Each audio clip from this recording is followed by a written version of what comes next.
As we have stated, we are getting ready to go into the Gospel of John, chapter 4.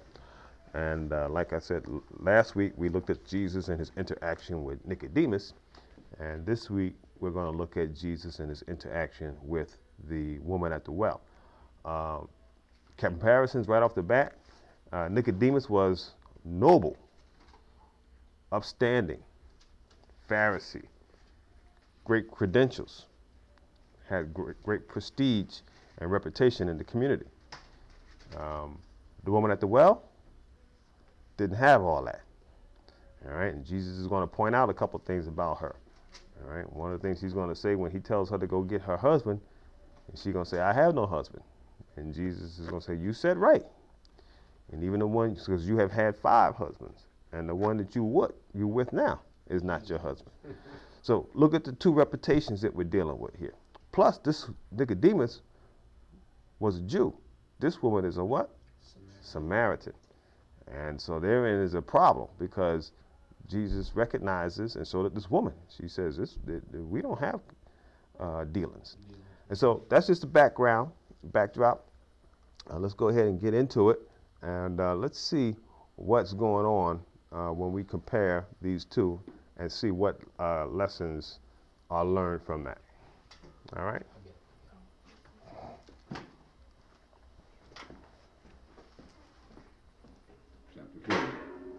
When therefore the Lord knew how the Pharisees had heard that Jesus made and baptized more disciples than John, though Jesus himself baptized not but his disciples, he left Judea and departed again into Galilee. And he must needs go through Samaria. Then cometh he to a city of Samaria, which is called Sychar, near the parcel of ground that Jacob gave to his son Joseph. Now Jacob's well was there. Jesus therefore, being wearied with his journey, sat thus on the well, and it was about the 6th hour. There cometh a woman of Samaria to draw water. Jesus saith unto her, Give me to drink. For his disciples were gone away unto the city to buy meat. Then saith the woman of Samaria unto him, How is it that thou, being a Jew, askest drink of me, which am a woman of Samaria? For the Jews have no dealings with the Samaritans. Jesus answered and said unto her, If thou knewest the gift of God, and who it is that saith to thee, Give me to drink, thou wouldest have asked of him, and he would have given thee living water. The woman saith unto him, Sir, thou hast nothing to draw with, and the well is deep. From whence, then, hast thou that living water? Art thou greater than our father Jacob, which gave us the well, and drank thereof himself, and his children, and his cattle? Jesus answered and said unto her, Whosoever drinketh of this water shall thirst again. But whosoever drinketh of the water that I shall give him shall never thirst. But the water that I shall give him shall be in him a well of water, springing up into everlasting life. The woman saith unto him, Sir, give me this water, that I thirst not, neither come hither to draw. Jesus saith unto her, Go, call thy husband, and come hither. The woman answered and said, I have no husband. Jesus said unto her, Thou hast well said, I have no husband. For thou hast had 5 husbands, and he whom thou now hast is not thy husband. In that saidst thou truly. The woman saith unto him, Sir, I perceive that thou art a prophet. Our fathers worshipped in this mountain, and ye say that in Jerusalem is the place where men ought to worship. Jesus saith unto her, Woman, believe me, the hour cometh when ye shall neither in this mountain, nor yet at Jerusalem worship the Father. Ye worship ye know not what. We know what we worship, for salvation is of the Jews. But the hour cometh, and now is, when the true worshippers shall worship the Father in spirit and in truth.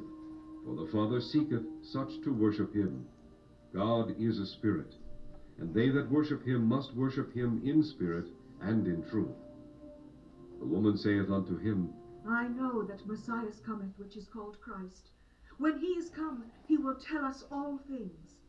Jesus saith unto her, I that speak unto thee am he. And upon this came his disciples, and marveled that he talked with the woman. Yet no man said, What seekest thou, or why talkest thou with her? The woman then left her water pot, and went her way into the city, and saith to the men, Come, see a man which told me all things that ever I did. Is not this the Christ? Then they went out of the city, and came unto him. In the meanwhile his disciples prayed him, saying, Master, eat. But he said unto them, I have meat to eat that ye know not of. Therefore said the disciples one to another, Hath any man brought him aught to eat? Jesus saith unto them, My meat is to do the will of him that sent me, and to finish his work. Say not ye, There are yet 4 months, and then cometh harvest? Behold, I say unto you, Lift up your eyes, and look on the fields, for they are white already to harvest. And he that reapeth receiveth wages, and gathereth fruit unto life eternal, that both he that soweth and he that reapeth may rejoice together. And herein is that saying true, One soweth, and another reapeth. I sent you to reap that whereon ye bestowed no labor. Other men labored, and ye are entered into their labors. And many of the Samaritans of that city believed on him for the saying of the woman which testified, He told me that ever I did. So when the Samaritans were come unto him, they besought him that he would tarry with them. And he abode there 2 days. And many more believed because of his own word. And said unto the woman, Now we believe, not because of thy saying, for we have heard him ourselves, and know that this is indeed the Christ, the Savior of the world. Now after 2 days he departed thence, and went into Galilee. For Jesus himself testified that a prophet hath no honor in his own country.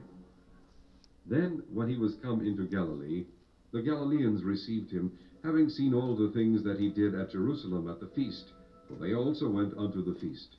So Jesus came again into Cana of Galilee, where he made the water wine. And there was a certain nobleman, whose son was sick at Capernaum. When he heard that Jesus was come out of Judea into Galilee, he went unto him, and besought him that he would come down and heal his son, for he was at the point of death. Then said Jesus unto him, Except ye see signs and wonders, ye will not believe. The nobleman saith unto him, Sir, come down ere my child die. Jesus saith unto him, Go thy way, thy son liveth. And the man believed the word that Jesus had spoken unto him, and he went his way. And as he was now going down, his servants met him, and told him, saying, Thy son liveth. Then inquired he of them the hour when he began to amend. And they said unto him, Yesterday, at the 7th hour, the fever left him. So the father knew that it was at the same hour in the which Jesus said unto him, Thy son liveth. And himself believed, and his whole house. This is again the second miracle that Jesus did, when he was come out of Judea into Galilee. All right, so there we go with John chapter 4. And as we had stated in preliminaries, that there's a wonderful contrast when we see him flowing from chapter 3 to chapter 4. In the sense that we actually see this movement from an individual that has great nobility to an individual that has no credibility, that has zero credibility. And what we have here is when we open this up in chapter 4, it says, when therefore the Lord knew how the Pharisees had heard that Jesus made and baptized more disciples than John. Good morning.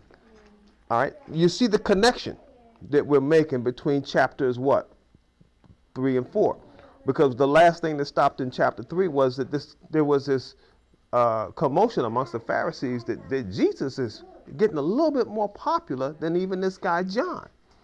Now the Pharisees were not all that thrilled with John. How much more exciting were they? Is it for them to see Jesus, who actually came in the same vein with the same message, but even more powerful and even getting a greater following than John. All right. So the Pharisees were not all that thrilled.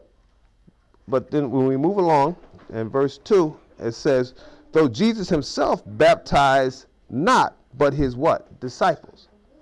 Because the disciples were baptizing people like John in what? In water. But how is Jesus going to baptize us? With the Holy Spirit. So this is why Jesus didn't spend time actually doing a physical baptism, because his true baptism was going to take place when he sent what? The Spirit. As therefore, when we are born of God, we are born of the what? Of the Spirit. This is what Jesus told Nicodemus in chapter 3. We learned that last week. He that is born of the flesh is what? Flesh. But he that is born of the Spirit is what? Spirit. All right. And that connection is going to continue on. We're going to see that again here. So you got to keep in mind, you cannot know God through flesh. You have to know him through the Spirit. And it's imperative that we get that, because so many times people try to discover, prove, use all kinds of means to get to know who God is. When in reality, there's no way you can get to know God through a fleshly experiment. You can't get to know God through fleshly facts from the natural standpoint, but you have to know him through the Spirit. And that means that in order for you to know him through the Spirit, you have to be what? You got to be born again, because you have to be, what has to be born in you? Your spirit. So you have to become spirit, all right? And so it's important to keep that in mind. All right. I'm trying to look here. I'll tell you, this allergy, my eyes are watering. I can't see, these letters are all running together. All right. So it says in verse 3, it says, and he left Judea and departed again to where? To Galilee. It says, and it must needs that he go through Samaria. Now, when it says it must needs that he go through Samaria, it wasn't because that was the most direct way. All right. It's just that he said, we're going to make a little detour. We're going to go a little bit out of the way. You know, instead of doing a straight line, we're going to do a little zigzag here. And we're going to go through Samaria. Jesus knew why he needed to go through Samaria. He understood it. He knew what was going on. Okay. Verse 5, it says, and when it says, then cometh he to the city of the Samaria, which is called Sychar, near to the parcel of ground that Jacob gave to his son Joseph. All right. So now here's a little historical aspect. All right. We're seeing that this is an area that has some very historical meaning to the readers of that day.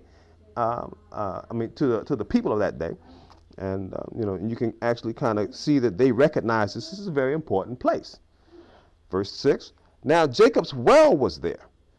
Jesus, therefore, being weary. Did you hear that?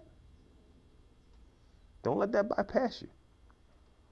What did that just describe Jesus as being what?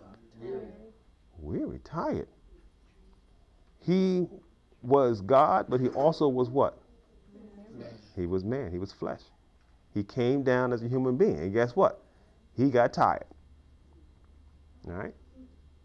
So you got to keep that in mind, that he allowed himself, though he was God in all of his glory, he also allowed himself to be susceptible to all of the ups and downs of the physical flesh that we deal with. So he was tired. His body was weary. All right? And sometimes it's important that we recognize that. It's listed in Scripture, some of the things that prove his physical and fleshly existence as being a true man. But oftentimes, a lot of times, people will just skirt past that. But we want to point that out. He was weary with his journey and sat thus at the well. And it was about the 6th hour. All right? And during that time, we recognize that as being probably about 12 o'clock. Because their day started at the sunrise, all right. Whereas ours starts, at 12 and at night, midnight. It's noon here. Huh? You say it's noon? It's about noon, yes. All right. So, because you figure the sunrise would come about 6 in the morning, and so 6 hours later, put them about 12 o'clock in the afternoon. All right. Verse 7, it says, there cometh a woman of Samaria to draw water. Now, first of all, why is she coming at noon? That's the hottest part of the day. usually the women would go get water when? Early in the morning. So why is this woman coming at this time? Well, we're going to find out. We're going to find out in a little bit. All right? It says in Jesus, and I'm going to come back to this verse 7 here. It says, Jesus said unto her, give me to drink. Now, that was a very polite means of creating a conversation. You have to understand, if you are, say you out to dinner, you at a restaurant, and you order a burger and fries, and you're sitting there, and you're sitting there by yourself, and there's another person, he's sitting there by himself, and y'all kind of like only ones sitting there, and then you just want to, create a little conversation, but you happen to look on your table, there's no ketchup. Look on his table, there's 2 bottles of ketchup. So what do you say to the guy? Yeah, could you pass me, one of the bottles of ketchup? And right then you just started a what? Conversation. Now, if you want to, if both of you are in agreement, you can what? Continue. All right. But that's just a nice way of creating a what? An open door for conversation. And so this is what Jesus does. Very practical, human, social skills. That's how you produce conversation. He says, give me the drink. Verse 8, it says, for his disciples were gone away into the city to buy what? Meat. To buy meat. They're going to get some food. All right, so he's there with the woman by himself. Now, this woman's reaction is going to be interesting, and I'm going to point this out. Look at verse 9. It says, then saith the woman of Samaria unto him, how is it that thou, being a Jew, askest drink of me, which I am a woman of Samaria? For the Jews have no dealings with the Samaritans. All right. Now, she points out one issue, but there's a couple of issues here that really she could have pointed out. But she pointed out the nicest issue. Number one, we got a major prejudice going on in our day and time. I mean, she didn't explain it like that, but she just knew. Number one, I'm a Samaritan, you a Jew. We don't talk. Why are you asking me to give you something to drink? You breaking all the so-called social codes of our day. But there was another thing that she could have also talked about. You a man, and I'm a what? I'm a woman. In that day and time, if that wasn't your wife, you don't talk to another woman. And you don't even talk to your wife or your daughter, even in public. Men, the Jewish people didn't talk to the women in public. That's just not what they did. So imagine you're going to talk to another woman and a Samaritan woman. Jesus is breaking all kinds of what called social, things. Yes. Yeah, that's what I was trying to tell my sister. We was in the car together, and this Hasidic Jew got lost, and he asked, my sister was on the side of the car, where he said, sir, could you tell me how to get to so-and-so? My sister said, yeah, you go down here. I said, Barbara, he's not going to talk to you. And my sister, she's not saved, so he cursed the man out. I said, but that's their custom. The women, I said, you see the women in the car sitting in the back seat, right? I said, that should tell you something. He's not going to talk to you. So he kept saying, sir, and my sister was answering him, but he kept ignoring her, and my sister went off. Yeah. But it's still today. They still hold that custom today. They do. They do. Talk to no women. That's right. All right.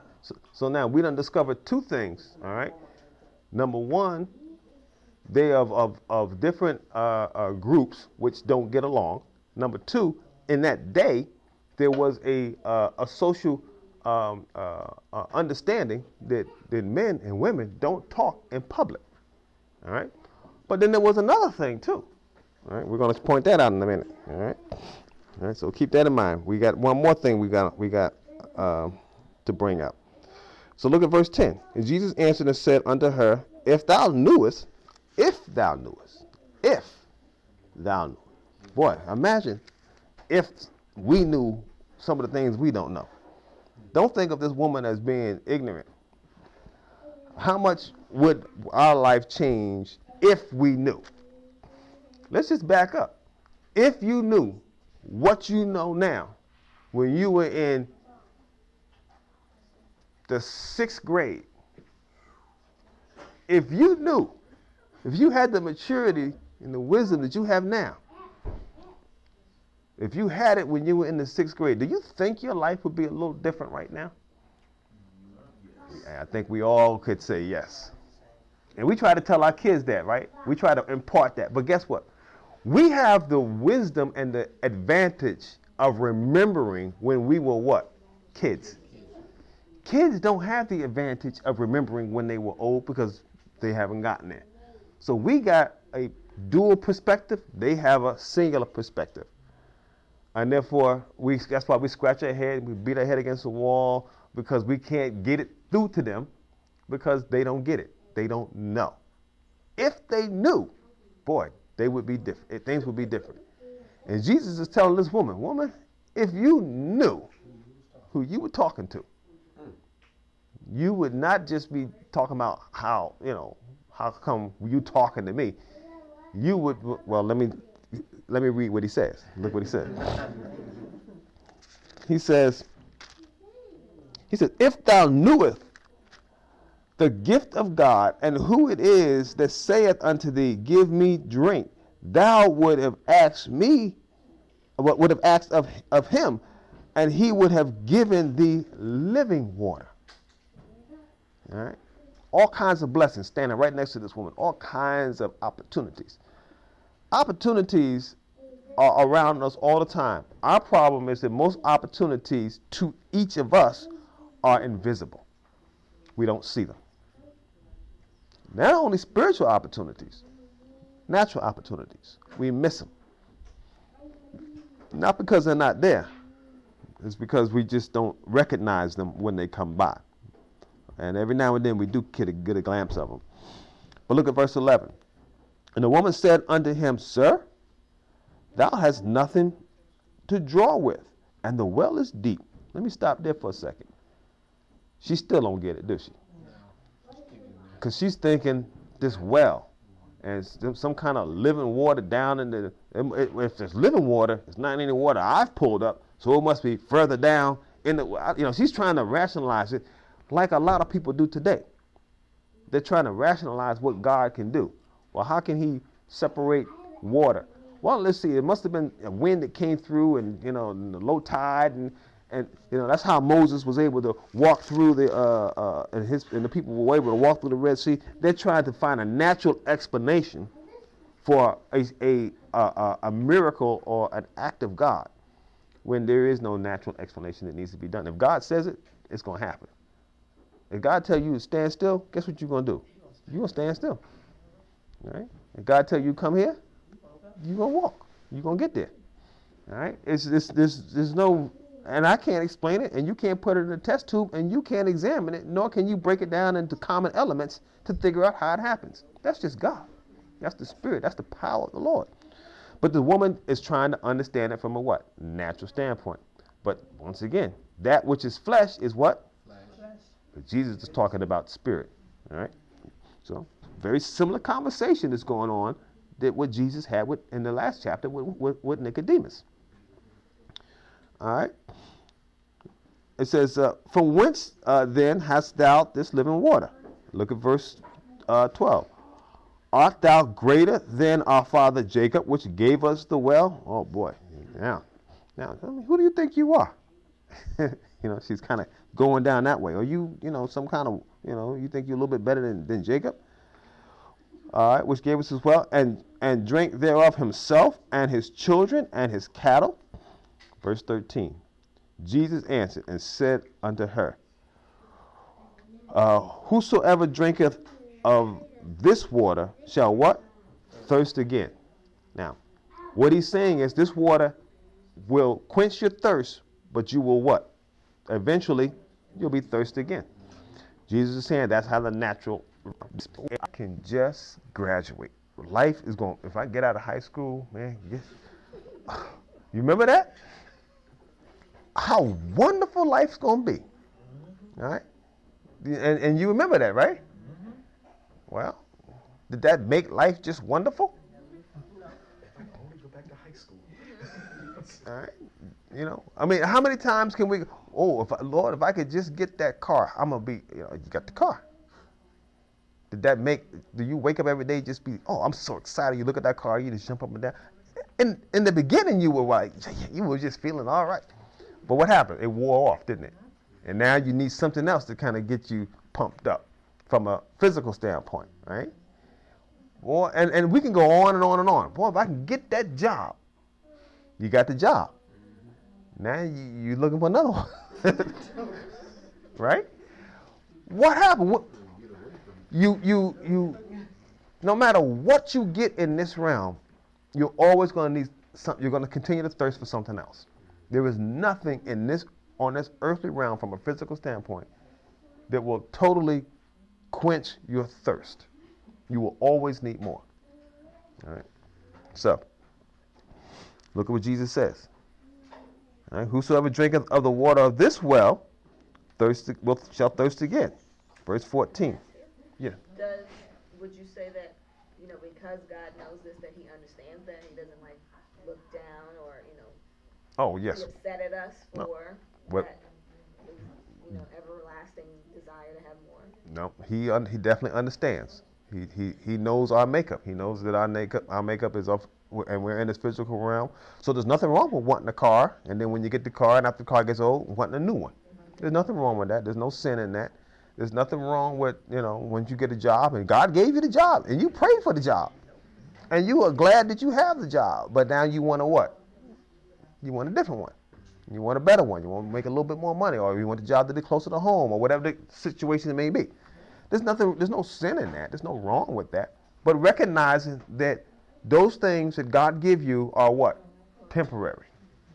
They're going to make you happy for a period of time. But then you're always going to find yourself looking for something else. And that's okay. Yes, sir. I think that's a process that God is allowing us to go through to realize that we will never have that full happiness until we come into the knowledge and Savior of the Lord Jesus Christ. Right. Then we will be that thing that we long for, because a lot of times we move it up, men, we move it up to women. You say, hey, I get this one, I know I'm going to be happy. When you get that one, you go, oh, shoot, something's still missing. So you're still searching. And I think the Lord allows us to search, and we wake up and we realize that it's God that's missing. Yeah. That's the thing that's missing. And then all those other things will fall into place, and you can really enjoy them, because now you have the Lord. Once you have the Lord, you can enjoy your wife and your family. But without God, you want to say, hey, these kids, I'm sick of them, I'm out of here. Yep. But you can't stay there. And I think that's true. I think our love for the Lord helps intensify the blessings that the Lord has given to us. Now, I'll share something with you, a little personal, but, hey, that's just me. But I was very just thanking God for indoor plumbing.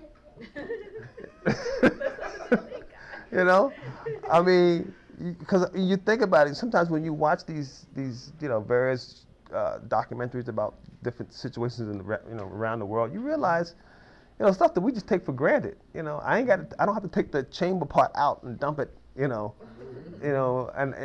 it's like, wow, I live in a place where indoor plumbing is like a no-brainer type of thing.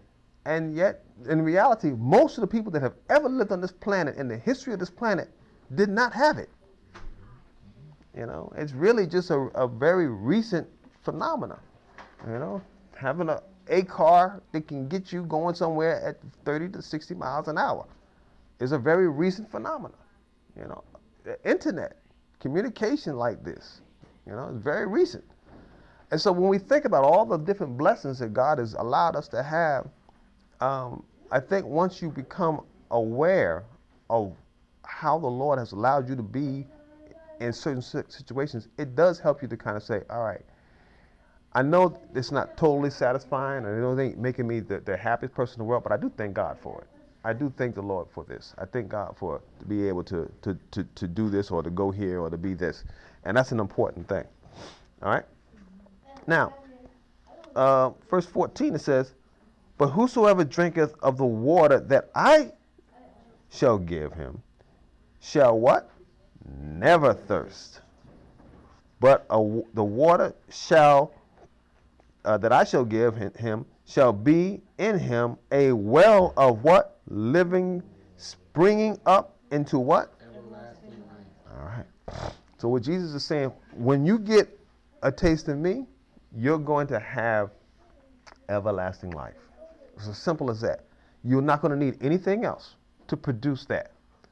All you need is just to know who I am. If you know that I am the master, that I am the savior, that I am the Messiah, if you understand that, and you understand it and do what? Now he used the phrase drink, but that represents what? Believe. You got to believe it. You got to accept it. You got to trust it. You got to have faith in that that's who he is. Then that's it. And the important thing is, we could do study after study after study, but if you never come into an understanding as to how can I know I'm going to heaven, we're wasting our time. And the point is, you got to know that you are going to heaven because Jesus is your Messiah. Now, what does that mean? That's just words again. Let's break it down even further. He's the one that died for sin and paid the penalty of sin, and I accept his payment for sin in my life. He paid for my sin, and I accept it. I thank him for it. And I believe that he was the one that died. Now, that's how you get saved. The Bible says in Romans 10:9 and 10, if you confess with your mouth and believe in your heart that God has raised Jesus from the dead, thou shalt be what? You shall be saved. And also, for you to be saved, you have to be baptized too. You don't have to be. You don't have to be baptized, but you can be. The baptism is a representation, an outward representation of an already inward change. All right. So being baptized is something that certainly is something that you can do. You're all within your rights. It's part of a rich tradition, and it's a biblical act. There's nothing wrong with it, but that doesn't save you. There's a lot of people that have been baptized that have never been saved. When I say baptized, I'm talking about water baptism that has never been saved. They got in that pool dry and lost, and got out wet and lost. And you don't want to confuse the two. Now, it's an outward act that represents an inward change. All right, and there are examples. I mean, I think the simplest example to give is the thief on the cross. The thief on the cross was never baptized in water. All right, but Jesus told him, today you're going to be what? With me in paradise. So, I mean, that's just, and there are other ones that we can point out as well. But at the same time, I'm not belittling baptism. Baptism is something that is very honorable, and it's very, right. It's a good thing to do because it basically telling the world, I did this in my heart, what I'm about to do outwardly. All right, and that's a good outward sign. All right. So he says that, you're going to spring up in living water. So now look what happens here. Verse 15. The woman saith unto him, Sir, give me this water, that I thirst not, neither cometh hither to draw. She still what? Still misses it. Right? Because she's thinking, wow, I'll never be thirsty again, never have to come up to this water to draw. Why does she not want to come out to this water and draw? And once again, we still got to answer the question, why is she coming out there at 12 o'clock noon instead of in the morning? All right? Look at verse 16. And Jesus said unto her, now look at what Jesus does. It sounds like he's just changing the subject, but he's really connecting the two. He says, okay, go and call thy husband and come hither. See, I'm going to answer the question that you need to deal with, and he's also dealing with the fact of why you coming out here at 12 o'clock at noon. Look at what he says. Verse 17. The woman answered and said, I have no husband. Jesus answered and said unto her, thou hast well said. So basically what Jesus is saying, it's almost like he could say, I can imagine Jesus going, yeah, you're right. I can see him chuckling, laughing, because she did give an answer that on the surface was what? True. But in detail was what? Not complete. All right? So Jesus was like, yeah, you well said. You have no husband. Verse 18, for thou hast had, what? 5 husbands, and he whom thou now hast is not thy husband.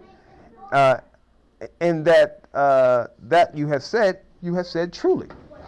All right, so now we get to an understanding here. This is one of the reasons why she's probably not coming out with the rest of the what? Rest of the women.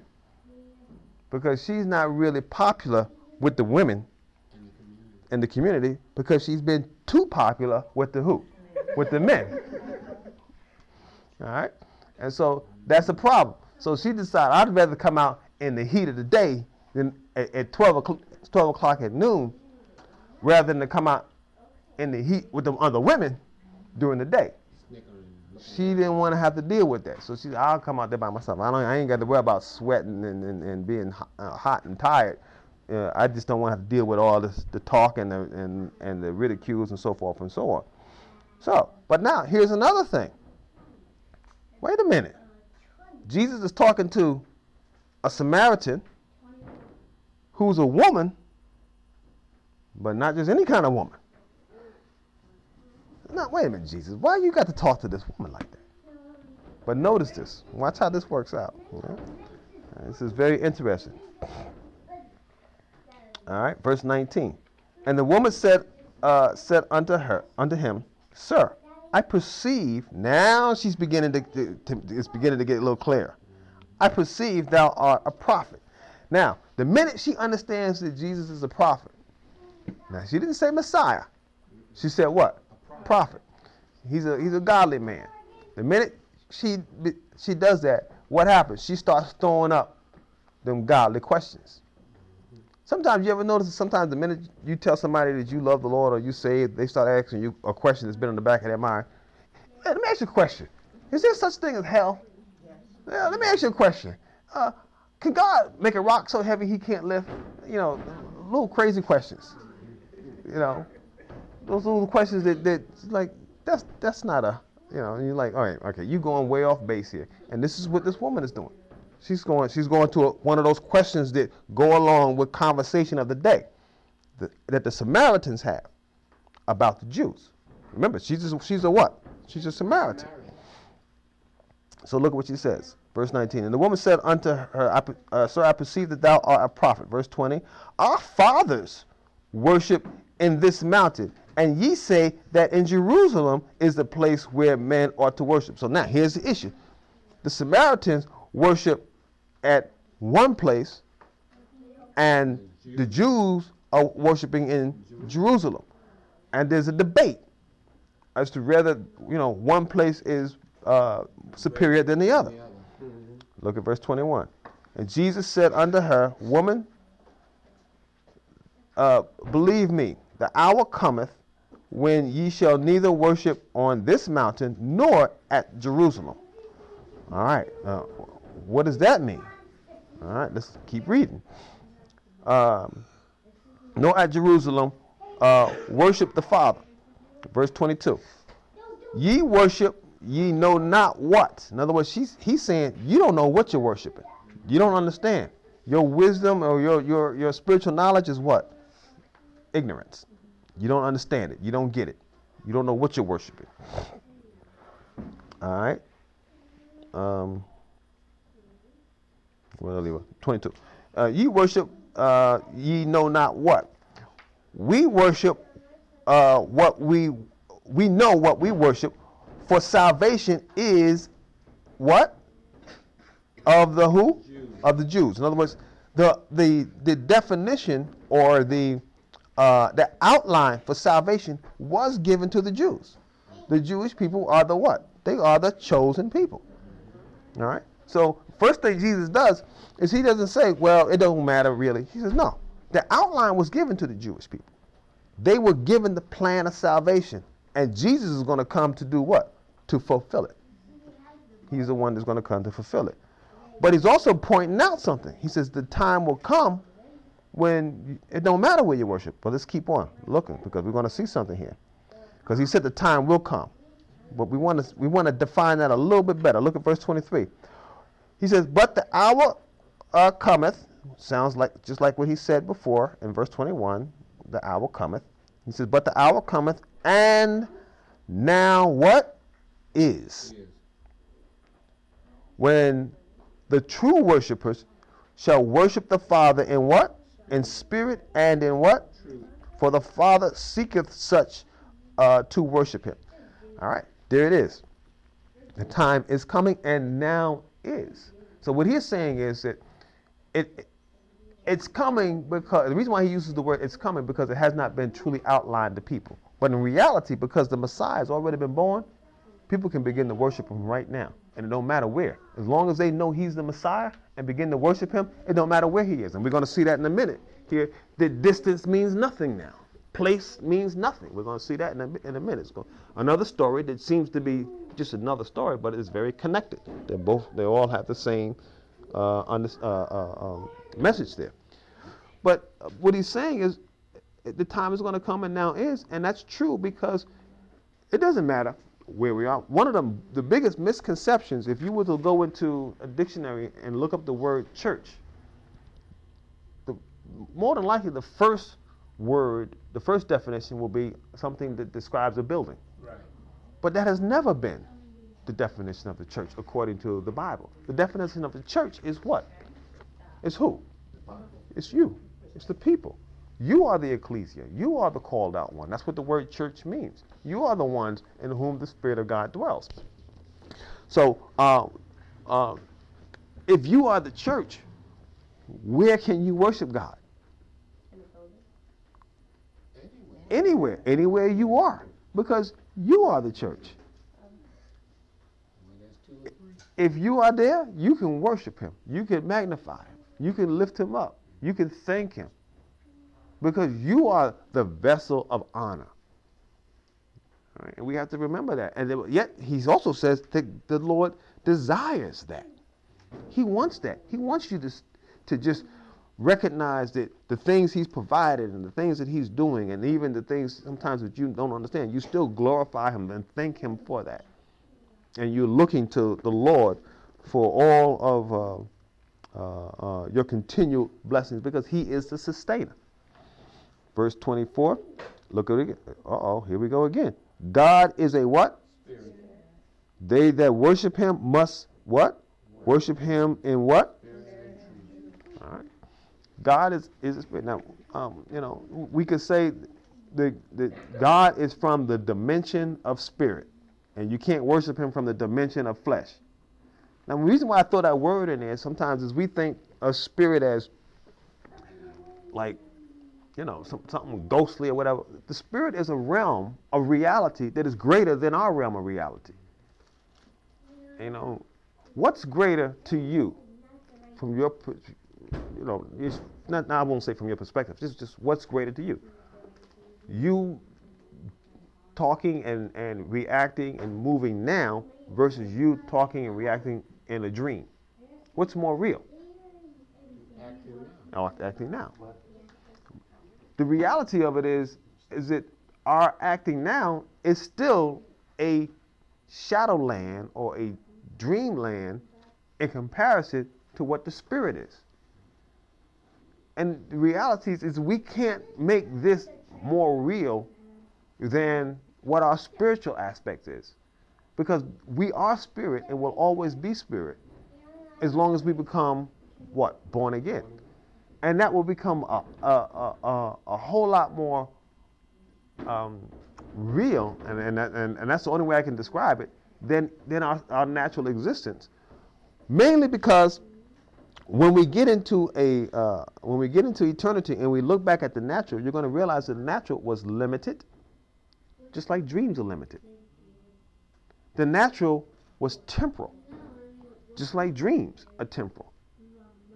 The natural was inconsistent, just like dreams are inconsistent. You see that?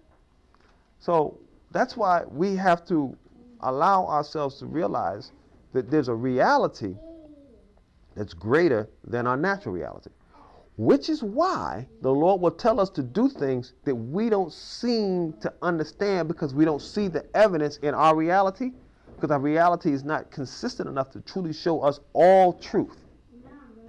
An example? Sure. Prayer. When you say prayers, see, prayers are not like, doing magic. Come here, that, and I speak, and that thing. No, that ain't how prayers don't work that way. Prayers work in a way that we can't really truly explain. So when I pray for each one here, and when each one here prays for one another, a lot of times we don't see what the words going out of our mouth and the meditation of our hearts, we don't see it moving and going to do something. You know, when you watch these shows, you know, and you see some people, they say something, you know, voila, and you see this blue jet stream come out of their hands and the lightning bolts, and you can see that what they said, now we can see what they said, and we also see the evidence of what they said because the lightning bolt or the blue ray came out and it zapped whatever they were talking about, and we could see that their words actually produce an action. Our problem is our words do, our prayers do produce an action, we just can't really what? See it. That's my favorite evidence of this. I have to remind myself about it. I was in Daniel when he was praying, and I forget how long it was that he was praying.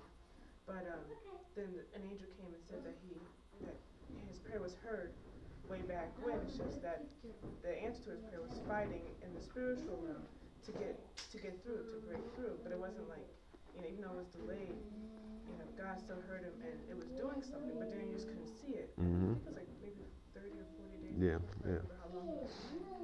But I like that passage. And that's one of the things that is just hard for us sometimes to see, is the what's actually going on. If God was to take our, because we're to a certain degree we're blind spiritually to a degree of being able to see the spiritual realm. Now, and I know that's true because remember when Elisha told his prophet, his servant, that you don't see what's out there because they thought that they were fighting this army all by themselves. And Elijah said, don't worry, because there are more people with us than there are with him. And his servant said, man, look out the window. Look at how many of the folks are out there compared to us. And he said, Lord, open his eyes. And he opened, the Lord lifted the blinders. And then when he looked out the window again, he saw a legion of angels out there. More angels than he could, but he didn't see that with the natural eye. God had to allow him to see what? Spiritually. So there's so much that's going on spiritually. So we'll say, okay, now allow me to use my imagination now. Okay? So, you know, these are two people, these are two beings in the spiritual realm. All right? This is the demonic spiritual being, and this is the angelic spiritual being. All right? And they're fighting each other. Okay? They're fighting. And he's fighting on your behalf. All right? All right? Let's just use Taylor, for example. All right? This demonic being, it wants to get to Taylor to cause problems. And so, but God has what? Angels to do what? To protect. So he's coming. Nope, can't get there. And they're fighting.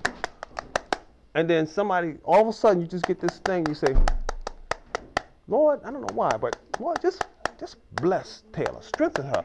And you don't see it. You didn't even know this was going on. But then all of a sudden, because you prayed, all of a sudden, this thing just goes, eats them all up. He's done. He can't deal with her. Now, they got to send another. That enemy cannot get to her now because you just prayed. You see that? Now, was that crude? That was a very crude example. But you get the point, right? You see what happens when you pray for one another? We don't see it, but it's happening. And that's why we have to believe what's really true. That's why Jesus says you must worship him in spirit and in what? Truth. You got to really understand the truth of what's going on. That's why that was a good example that Selena gave. Because in the spiritual realm, we just don't see all of the fight and all of the battle and all of the struggle. That's why studying the word is so important. So when you pray for your children, when you pray for your friends, when you pray for people, that's why the Lord said that we are to pray for our what? And love our enemies. That's why. We just don't see what's going on in the spiritual realm. But we got to believe that what's going on in the spiritual realm is more real and will have more lasting effect than what's going on in the natural realm. But until we get it, like this woman at the well didn't get it, until we get it, we'll just think of prayer as just, well, I don't know, I just lay me down to sleep. I pray the Lord. It's just become a ritual. And that's what the devil wants. He wants prayers to become meaningless and work and tiresome. But when you start to think in your mind, and you do have to remind yourself, this prayer is really doing something. And why do you got to remind yourself? Because from a natural standpoint, most of the time we never what? We never get a chance to see it. But now, down the road, all of a sudden, you realize, wow, you know, she's grown up to be a wonderful young lady, and you just think, you just give all of, y'all are great parents. You just did that. No, but don't forget, you prayed for her too. You see? So all of our prayers. So when we pray for one another, pray for one another's children, pray for each other's, well-being, and bless that household. All those prayers are strengthening the spiritual realm of the peoples whom we're praying for. That's why we should always pray. That's why the Bible says, pray without what? Ceasing. Why would the Bible put so much emphasis on prayer? Because it is the communication between God and man. Exactly. But he put the scriptures put so much emphasis on something that we really can't see. That what? True initial reactions. We can't see the fact that it's actually doing something. We don't feel no electricity coming out of our ears or nothing like that. But yet the Bible keeps saying, pray, pray, pray always, pray without ceasing, pray for all people, pray all kinds of prayers. And it keeps saying, pray, pray, pray, pray, pray. Jesus prayed. And Jesus prayed. When he was getting ready to go on that cross, what did he do? He didn't go out there and do no, he didn't practice his swords and his, no bow. He didn't get no bows and arrows and practice, let me get my sword right, so I'm going to fight. No, he fought what? He fought with prayer. And he could have just called his angels. He said he could call legions of them. He could have called his legion. Right? Some people think Jesus could have called his fellas. He could have called his, he could have called his boys. And it would have been over. Right. He knocked everybody down anyway, just by doing nothing. Exactly. They all fell out. Exactly. But he used the same tool he's telling us to use. You see that? He used the same tool he tells us to use, prayer. All right? And then oftentimes you're going to see, and we're going to point this out each time we get to it, he's also going to remind people, well, what does the word say? How readest thou? He's going to say phrases like that, because what does he want us to do? Study the word.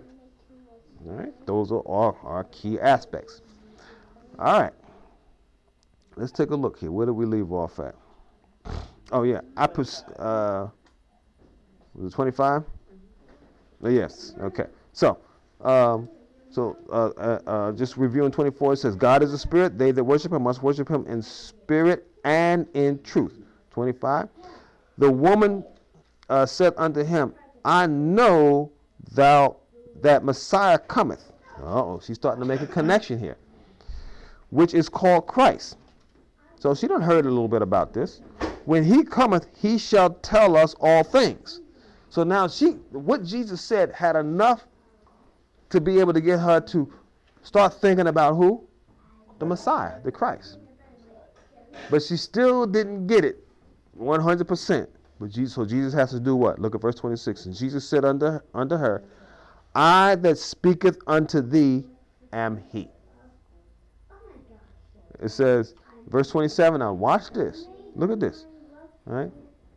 And upon this came his what? Disciples. Oh, man. Look at this. The disciples came. Now, watch this. And marveled. And it didn't say they noticed. It said they what? They marveled. They're like, excuse me? What?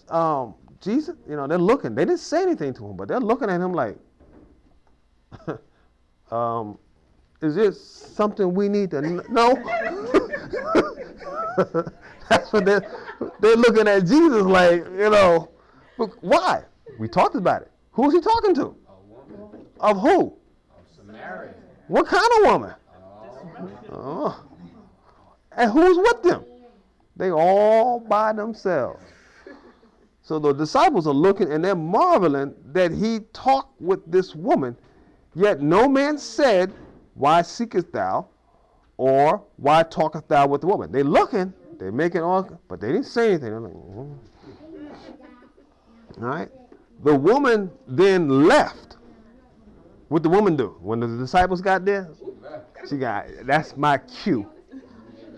So now she had a question. After Jesus said, I am he, you think that woman would have asked him more questions if she would have had more time with him? Yeah.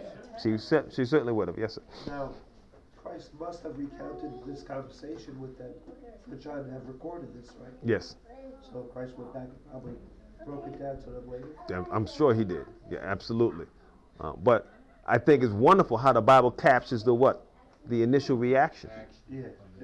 You see? It just shows the reality of it is. I mean, that's just how it is. All right? And so, all right, we're done. We're going to stop here. Let me just read this here, this complete. So the disciples marveled that he talked with the woman, yet no man said, why seekest thou, or what seekest thou, or why talkest thou with her? And we're going to stop here. The woman then left her water pot. What did she come there to get?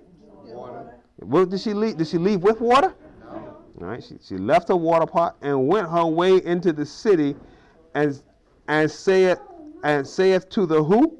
The men. Saith to the who? The men. All right. Talking to the people she's comfortable talking to. What? 29. Come see a man which told me all things that ever I did. Is not this the Christ? Now we're going to stop right there, because I guarantee you some of the brothers in that city are like, this man told you what? Because what kind of woman is she? She's a woman of, probably got a lot of little secrets, right? And now she's going around blabbing out real loud. Come and look at a man that told me everything ever I did. And they probably like, can you keep your voice down? Can you, What we're going to see is all going to be good, because eventually what's going to happen is that they're going to get a chance to actually invite Christ to that town, and he's going to turn that town inside out. All right? But we're going to stop here. We'll pick up on that portion on next week. Any comments or questions at all? Yes. I just wanted to share with everyone that